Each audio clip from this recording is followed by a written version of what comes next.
صل على محمد. Okey, jadi kita masuk unsur rohani. Unsur rohani ni penting lah ni. Rohani ni pentingnya. Kenapa? Sebab rohani inilah yang memandu hidup kita ke arah tauhid, takwa. Rohani ya. Jadi orang yang putus hubungan dengan roh, orang ni tak boleh jadi baik dia. Nampak? Sebab roh tu yang berbentuk. Roh ni biar kita jadi imam kepada kita. Jasad kita jadi makmum. Comel lah tu. Bila imam kepada makmum ni roh, maka comel. Kalau syaitan menjadi imam, maka jasad kita culbur. Punuh rana. Faham? Hari ni kita tok imam kita siapa dia? Syaitan. Nafsu.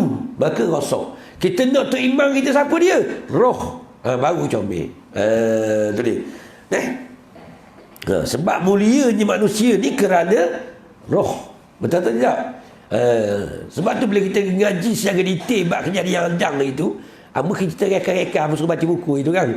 Sebab dia ditiupkan, dimasukkan roh kepada jasad Adam tu daripada ubu-ubu. Seterik berpindah-pindah jadi mata, sampai ke mulut, sampai ke jari. Tu ada cerita belaka. Sampai ke mata tengok benda, sampai ke mulut sebut benda, sampai ke jari saksi benda. Pada hari ni saksi-saksi dia asyhadu tu cerita dia belaka. Sampai ke kaki sempurna, baru perintah suruh sujud. Faham lagi? Sempurna roh tu belaka, sempurna sujud. Maka mulianya Adam manusia tu kerana roh. Tu dia. Okey, tu kita baik ni. Okey. Tengok, habis itu kita masuk unsur rohani. Unsur rohani atau roh telah dijelaskan dalam Al-Quran. Maka kalau Al-Quran tak bagi, tidak tahu tentang roh. Nampak? Maka dia kata seperti mana firman-Nya Allah Subhanahu Wa Taala, fa iza sawaituhu wa nafakhtu fihi min ruhi faq'u lahu sajidin. Okey, maksudnya kemudian apabila aku sempurnakan kejadiannya Adam alaihissalam. Apa lagi? Allah Taala sempurnakan kejadian jasad Adam tu. Selama 120 tahun tu dah komplit jadi belaka, siap, maka Allah Ta'ala tiupkan roh. Tu. Bila tiupkan roh padanya, padanya Adam tu roh, maka hendaklah kamu sujud kepadanya. Tu Allah Ta'ala perintah jin dan para malaikat semua sujud kepada Adam. Maksud sujud situ bukan sujud sebagaimana kita sujud kepada Allah dalam erti kata pengabdian, bukan. Sujud situ adalah memuliakan. Itu je. Maksud Allah Ta'ala perintah jin dan malaikat supaya memuliakan Adam alaihissalam. Bukan sujud pengabdian. Salah. Sujud ke pengabdian ni kepada Allah. Tu. Maka sujud memuliakan Adam alaihissalam. Tu. Maka sebab tu bila kita nak faham mulia kita di sisi Allah adalah roh, hati kita, boleh kata belaka lah. Maka sebab tu manusia yang lupa kepada Allah, manusia ni hina di sisi Allah.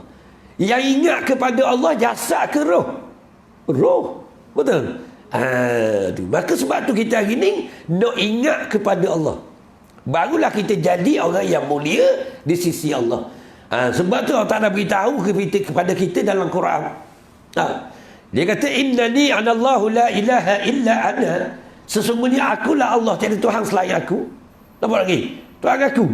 Maka fa'budni, mu kena sembah aku je. Tu. Lagu mana sembah kepada Allah? Lagu mana Tuhan ajar kita beribadah kepada Allah? Wa aqimis solata li zikri. Dirikanlah sembahyang untuk ingat aku. Tu. Maksudnya cara pengabdian kepada Allah adalah ingat kepada Allah Subhanahu Wa Taala. Nampak? Jadi bagi orang yang lupa kepada Allah, dia telah menyalahi cara pengabdian kepada Allah. Nampak? Sebab tu bila kita sembahyang zahir saja, batin lupa kepada Allah, sembahyang ni tidak ada nilai di sisi Allah Subhanahu Wa Taala. Tu nak sedar. Sebab Tuhan ayat kita wa aqimis solata li zikri. Suruh diri sembahyang ingat kepada Allah. Faham? Jadi kalau kita sembahyang ingat ke benda lain, maka sembahyang kita tidak menepati dengan kehendak Allah. Betul tak tidak ni? Maka roh itulah yang dapat memandang Allah. Nampak? Sebab tu Nabi datang mari ajar kita.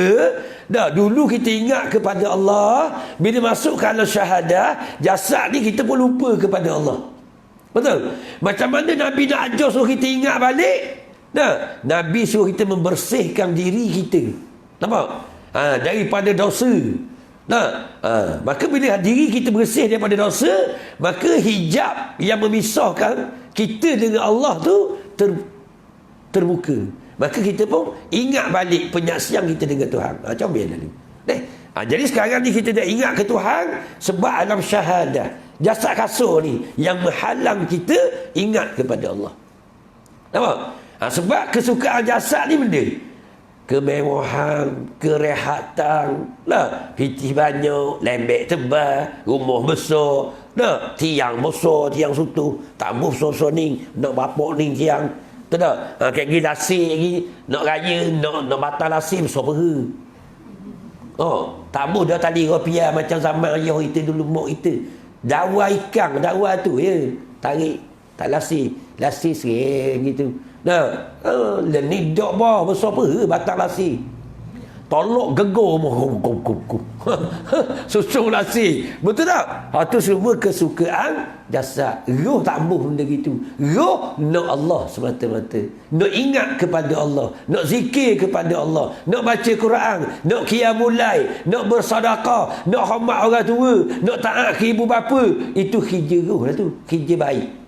Faham? Tu kita nak ni. Kita hari ni tersasar. Cari dunia. Siapa nak ingat nak mati. Allahumma salli ala Muhammad.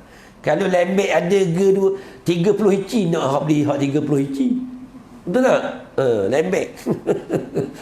Orang di luar atas tikar kurang je. Nabi atas pelepah taman Nabi kita. Bekas belakang Nabi. Nangis Sayyidina Umar. Sayyidina Umar nangis tengok Nabi. Tak sedangkan Nabi nak tidur atas emas boleh. Tak lembek lewat emas boleh Nabi. Tak? Orang paling kaya di dunia Nabi je. Tak ada dah orang paling kaya boleh mengatasi Nabi. Tak ada. Dan apa? Nabi dah ambil dunia. Sebab dunia ni mata ul-ghurur, pelawak je. Faham lagi? Sebab tu Nabi dah ambil. Allahumma salli ala Muhammad. Kita duduk kejar tu hari ni. Rugi. Sahabat dah ambil. Tabi'in dah ambil. Tak boleh kita akhir zaman ni ambil dunia doa lalu. Inilah kata sebab itulah kita terhijab dengan Allah Subhanahu Wa Taala. Maka hal inilah yang perlu disucikan. Qad aflaha man tazakka wa zakara isma rabbih fa shalla. Bal tu'thiruna al-hayata ad-dunya wal akhiratu khairun wa abqa. Betul tak ni? Allahumma salli ala Muhammad.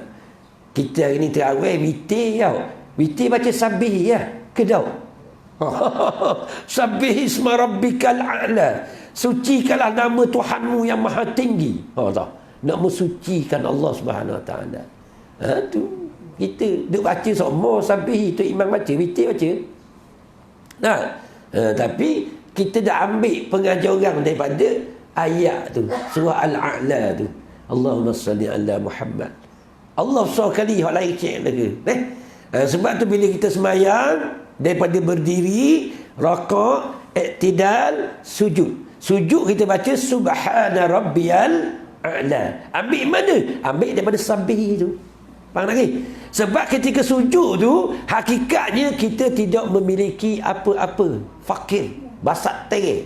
Faham? Sebab tu siapa tak faham hakikat sujud, dia tak sedar dia fakir terhadap Allah. Itu comelnya. Semayang ni mengajar kita. Sebab tu tak kata tadi, fa'budni wa aqimis salata li zikri. Tak ada dah. Lepas ngaku Allah sebagai Tuhan, kita sebagai hamba, hak besar sekali semayang. Kalau semayang tak jaga, balik awal. Faham? Sebab semayang ni mengajar erti hamba yang sebenar. Mengajar erti tawaduk. Sebab tu semayang bermula daripada qiyam. Qiyam itu sifat kesombongan. Betul? Kita mesti menundukkan sifat sombong, yakni melalui usaha dan pertolongan Allah, yakni rakaat dan i'tidal. Rakaat tu kita usaha untuk buang sifat sombong tadi. untuk patuh dengan Tuhan. Tidak itu minta pertolongan Allah sebab kita tak mampu. Betul? Lalu Allah Ta'ala tolong kita, dapat kita menjadi hamba yang tawaduk, yakni sujud. Baru kita sedar bahawa kita tidak memiliki apa-apa. Faham? Comel sembahyang.